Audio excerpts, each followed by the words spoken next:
So you saw the title, so we need the random module to generate these random numbers between 1 and 10.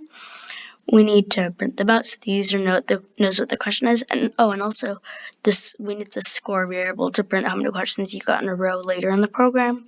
We need a forever loop, and a one way to do that is while 0 is equal to 0. And then prompt the input as an integer, ask if the question is correct. If it is, print correct, add 1 to the score, and continue. If you get a question wrong, then it prints incorrect, but you got, and then it prints your score, questions right in a row. Good job. And then it prints, and it doesn't print, sorry, it breaks the loop. And then you run the program again if you want to do it again. Okay, let's test this. After maybe like 10 questions or so, we'll get one wrong, so this video doesn't go on for too long.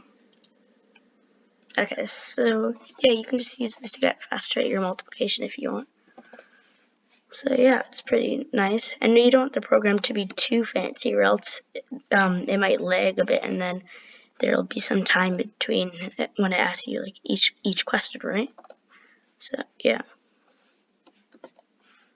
63, 40, 50, 12, 21, 9, 30, 4, 49, 54, 14, 12, 40. Yeah, so this is pretty nice. I'm going to get a question wrong and on purpose. So 7 times 1 is, of course, not 2, but let's just do it for the sake of stopping the program. So it prints how many questions I got right in a row, 21, cool. And yeah, so sometimes once in a while it might lag a bit, and then it might, like in this, it might lag a bit and stop doing ask and question, but not normally. So yeah, this is pretty good.